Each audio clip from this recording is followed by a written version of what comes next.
Mesdames et messieurs, bonjour et bienvenue dans Focus économique. Dans un contexte économique mondial de plus en plus complexe, flou, incertain, la pérennité des entreprises est un enjeu majeur. Selon les projections, le nombre d'entreprises menacées de faillite au Maroc pourrait atteindre 40 000, 10 000 de plus que l'année dernière. Inflation, concurrence accrue, mutations technologiques, crise économique, près de 90% des entreprises menacées de faillite sont de très petites entreprises. Selon la Confédération marocaine des très petites entreprises et moyennes entreprises, le manque de financement, la baisse des marchés publics ainsi que le retard ou refus de certaines grandes entreprises de régler leurs créances sont en cause. Comment éviter de tomber en crise? Quels sont les signes à surveiller pour éviter la faillite? Comment assurer la pérennité d'une entreprise? Réponse ce soir avec M. Mohamed Lahyani. Vous êtes expert comptable, commissaire aux comptes, président de la commission fiscale et juridique, auteur de nombreux ouvrages. C'est un plaisir de vous avoir avec nous aujourd'hui. Bonjour Madame Khamnichi, je vous remercie pour l'invitation. Alors, on va rester dans les généralités, essayer de comprendre quelles sont les causes qui font que les entreprises tombent en faillite. Justement, je pense que vous faites référence à une tribune que j'ai écrite la semaine dernière, justement sur la prévention des difficultés, prévention contre la faillite des entreprises au Maroc. Les causes des faillites, comme vous l'avez cité tout à l'heure, elles sont multiples et la liste n'est pas limitative. Tout à l'heure, vous avez cité la crise économique, ça peut être une crise mondiale, ça peut être une crise nationale au niveau du Maroc, ça peut être aussi une crise politique dans un pays, ça peut être ici, la disparition d'un dirigeant du jour au lendemain. Donc les causes sont multiples. D'abord, une entreprise en difficulté, c'est quoi? C'est tout fait de nature à compromettre la continuité de l'exploitation de l'entreprise. C'est pour ça, nous, en tant qu'experts comptables et commissaires aux comptes, on est assez vigilants, le législateur, à imposer justement, d'alerter, à imposer les professionnels du chiffre, à savoir le commissaire aux comptes, bon, c'est l'entreprise là, à alerter le président du tribunal de commerce. Bien sûr, au préalable, il doit se réunir avec les membres, les associés ou les membres dirigeants de la société pour essayer de comprendre pourquoi l'entreprise va mal et quelles sont les solutions à apporter. Bon, s'il est convaincu, il met ça de côté et puis il attend. Sinon, bien sûr, il doit alerter le tribunal de commerce comme l'associé ou le dirigeant. Comment sait-on qu'une entreprise va mal? Alors, il y a énormément d'indicateurs. Tout dépend du secteur et tout dépend, bien sûr, de l'activité. Il y a des indicateurs qui sont standards. Par exemple, des indicateurs financiers. Une baisse du chiffre d'affaires. Une créance client qui augmente. Par exemple, un volume de stock qui augmente également. Ça veut dire que la machine ne tourne pas. Le stock ne tourne pas. Il y a également un déséquilibre financier. Vous savez, moi j'ai toujours alerté sur un point, c'est qu'on ne crie pas joie lorsqu'on a, par exemple, une bonne trésorerie. Parce que la trésorerie et la rentabilité, ça va ensemble, parce qu'on peut être rentable et on a des problèmes, des difficultés de trésorerie, et inversement. C'est pour cela que les causes, souvent dans les petites entreprises, vous l'avez cité tout à l'heure, elles sont détectables dès le départ.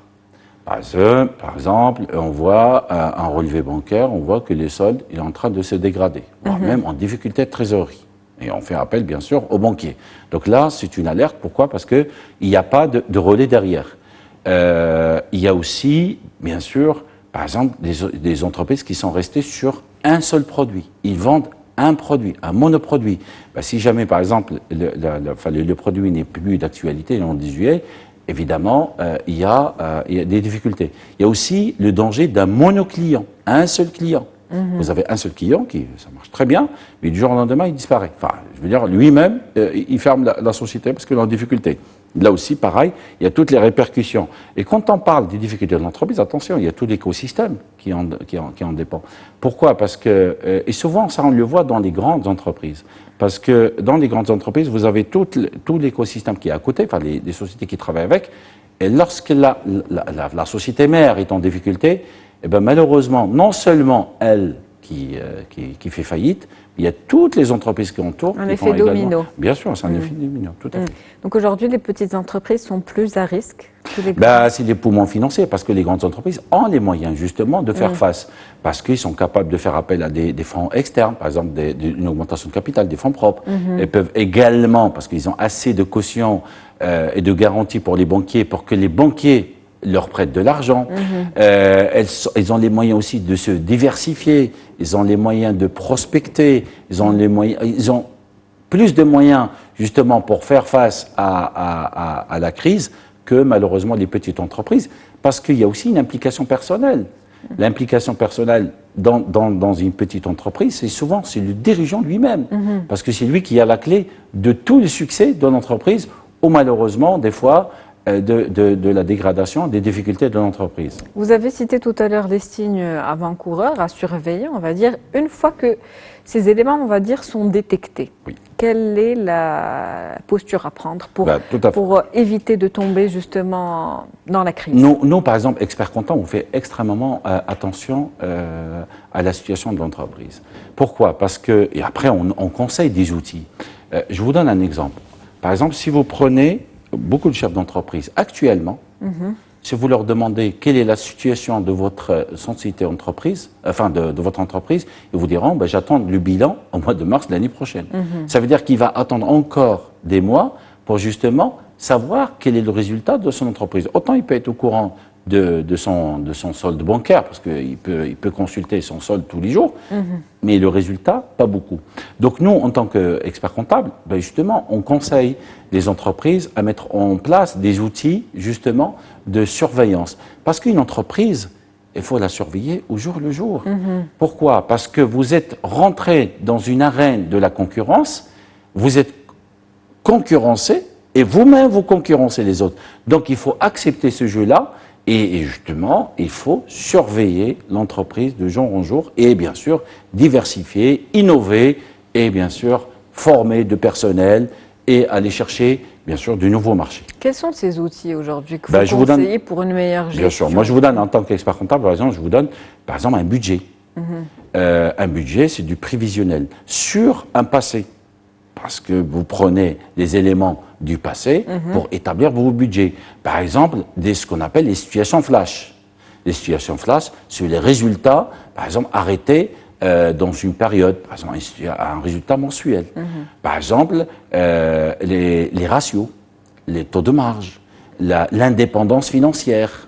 Est-ce que vous dépendez plus des apporteurs de fonds ou des financeurs, c'est-à-dire des prêteurs, ou vous avez assez d'autonomie parce que votre trésorerie le permet. Donc il y a il y a beaucoup d'indicateurs, justement. Il y a des indicateurs standards que je viens de citer, il y a aussi en fonction de l'activité, est-ce que c'est une entreprise industrielle, est-ce que c'est une entreprise commerciale, c'est une entreprise de service.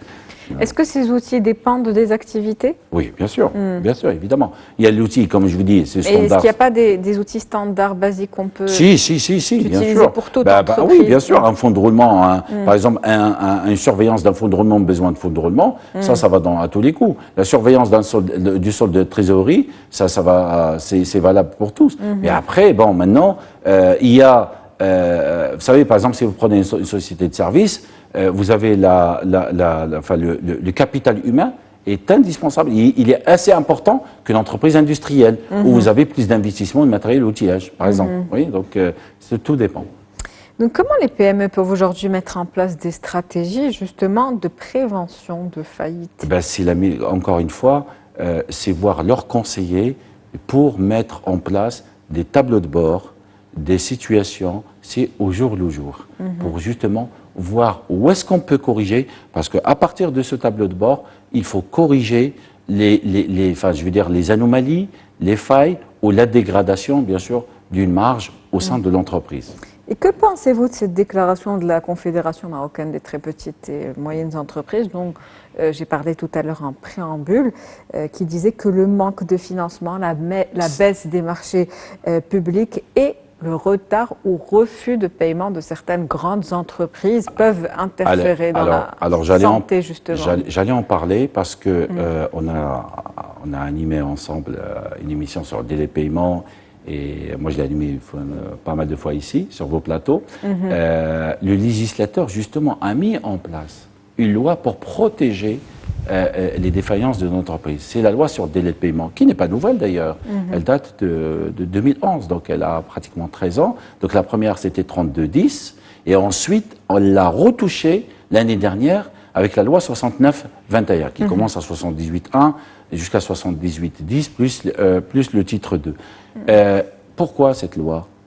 C'est parce que c'est pour protéger justement les entreprises. Notamment les très petites entreprises. Ah oui, notamment les petites entreprises. Les grandes, ils ont toujours des poumons financiers, enfin je veux dire une force financière pour faire face justement à des engagements. Mais les petites, elles sont extrêmement fragiles. Donc c'est pour cela que le législateur a pensé justement à protéger les entreprises en général et les petites en particulier. Mais sauf que maintenant, bon, on va voir. La loi, elle va donner sûrement des fruits positifs. Maintenant, est-ce qu'il ne faut pas généraliser ? Pourquoi ? Parce que les entreprises qui font moins de 2 millions de chiffre d'affaires, elles sont exclues de cette loi sur le délai de paiement. Et vous avez des entreprises qui sont incluses dans la loi sur le délai de paiement, qui dépendent de celles qui sont exclues. Ça veut dire que moi, je suis concerné par la loi, je dois payer, la loi m'oblige à payer mon fournisseur à temps, c'est-à-dire généralement aux alentours de 60 jours, parce que la loi me l'oblige. De toute façon, au plus tard, 120 jours. D'accord ? Mais mes clients, ils font moins de 2 millions. Automatiquement, eux, ils n'ont pas l'obligation de payer justement leurs fournisseurs à temps. Et pareil pour les sociétés, les structures qui ne font pas partie de l'article, ce qu'on appelle l'article 6 et 7. Et ça impacte sur la trésorerie. Ah oui, bien sûr, ça impacte sur la trésorerie. Vous avez des grandes entreprises qui ont des petits clients. Et ces petits clients qui doivent payer à temps, ils sont exclus de la loi sur le paiement. C'est pour cela, maintenant, on va voir ce que ça va donner, mais sûrement elle va donner des bons résultats. Maintenant, il faut aussi la retoucher et la généraliser à toutes les structures, qu'elles soient moins de 2 millions, des entreprises moins de 2 millions, et aussi pas que les commerçants, voire l'étendre aussi à d'autres activités. Vous appelez donc à étendre Tout à fait. En tout cas, cette loi à plus, on va dire, de prestataires. Pour conclure très rapidement, on l'a dit, les chiffres sont importants, près de 40 000 entreprises menacées, on parle d'à peu près 70 000 emplois. Quelle est la ligne de conduite à suivre pour toute entreprise ? Écoutez, sur ce plateau, pour assurer sa pérennité. Sur ce plateau, j'avais déjà signalé un point qui est très important. Lorsqu'on veut créer une entreprise, il serait nécessaire, ou je dirais même obligatoire, de faire une formation à un créateur d'entreprise en gestion, fiscalité, sociale, etc. Qu'il sache justement lire un bilan. Parce que le bilan, il n'est pas lu que par le comptable de la société ou l'expert comptable ou le comptable agréé. Il doit être d'abord aussi lu par le dirigeant ou les chefs d'entreprise, qu'ils sachent de quoi il s'agit. Merci à vous. Voilà. Merci à vous, Monsieur Mohamed Elhiani. Je rappelle que vous êtes expert comptable, commissaire aux comptes, président de la commission fiscale et juridique, auteur de nombreux ouvrages, 9 ouvrages, dont vous parlez justement de ces éléments qui concernent la pérennité de l'entreprise et puis les risques de faillite. C'était un plaisir de vous avoir avec nous. Merci, Madame Khadija. C'est la fin de Focus économique pour aujourd'hui. On se retrouve demain avec un nouvel invité. Très bonne journée. Merci pour votre fidélité.